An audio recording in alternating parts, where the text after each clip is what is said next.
We go on the third category, which is the medium-sized cities and towns, from 20 to 100,000 inhabitants. And on this category, on the third position, well, it's a rural area of Scotland that's spread across 5,000 square kilometers, so it's a lot. 150,000 people live there. Agriculture, forestry are the two main business sectors. Their engagement there is ambitious, and their community realization are numerous. Please welcome Mrs. Melissa Edwards, representative of Dumfries and Galloway. Okay, thank you very much. It's an honour to be here on behalf of Dumfries and Galloway. You've actually said quite a lot of what the presentation was going to be, so that's great. Save me the hassle. Dumfries and Galloway is the third largest region in Scotland, but we actually have quite a low population. There's 4 main towns, 3 of which you can see here, and actually approximately 30% of the whole population live in those large towns.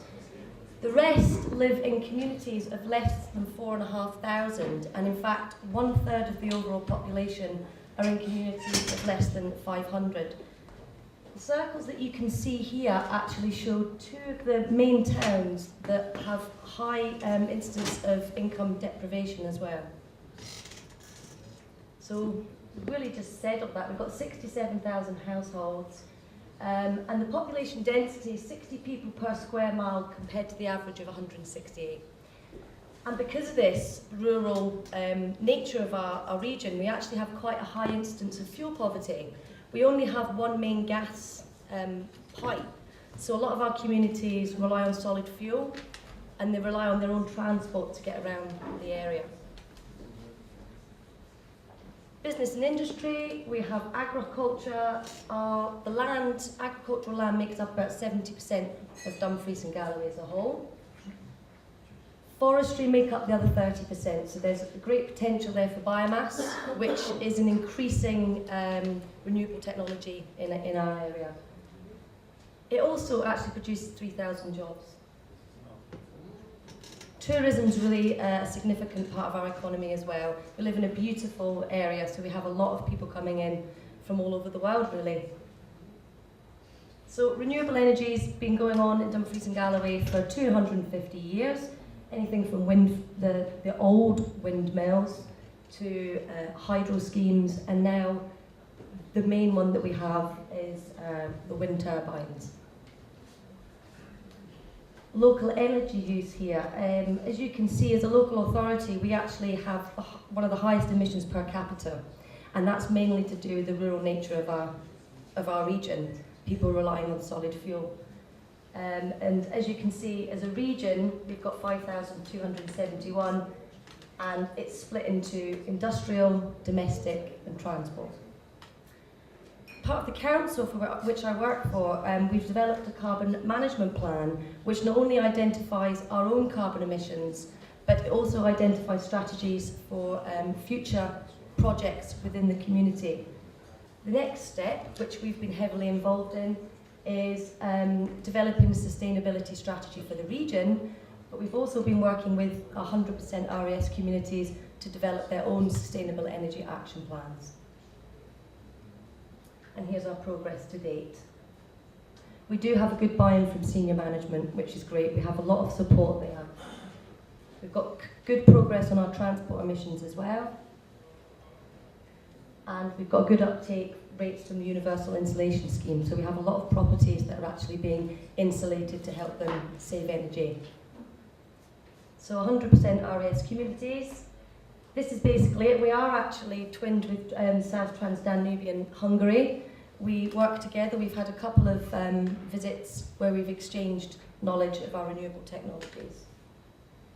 These are the 10 100% RAS communities to date, all varying in knowledge and expertise. We have some of them working on micro-hydro schemes, some of them working on community-owned wind farms, others just trying to develop insulation schemes for older properties. So the next steps of the 100% RAS is we have developed our own regional SEEP, which integrates all of our communities and their own ideas for future renewable technologies. And we want to get together and draft a lessons learned document from that, so it can be used throughout Scotland, throughout Britain, for other communities that are hoping to develop sustainable energy action plans. So this is the Scottish Planning and Policy section, and it's just basically identifying the need that we need to help support communities in developing their own renewable technologies. We need to help with planning policies for that. And again, I'll just be quick. The local authority role here. And again, it is about supporting our local communities so that they can benefit from local renewable technologies.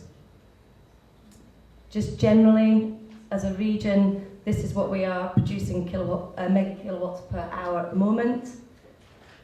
The larger scale is obviously the wind turbines we have onshore and offshore, and potential for more developments there. The smaller scales are more solar and PV on our local buildings, schools, and some residential properties. So again, this is just a summary. I'll just let you have a quick look at this. The third point there, Dumfries and Galloway Housing Partnership have actually just recently fitted 1,100 houses with renewable technologies, insulation and things to help with fuel poverty.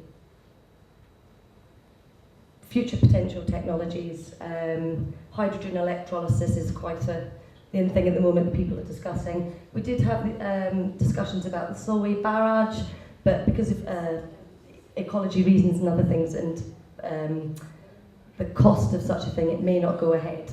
But these are just some potentials that we're thinking about. And again, it's just about helping. We've got lots of large organisations coming in and producing community wind farms, just wind farms, but the communities aren't actually benefiting from it. So we're trying to develop more community-owned wind farms. And that's just a bit of a conclusion, just for you to have a look at.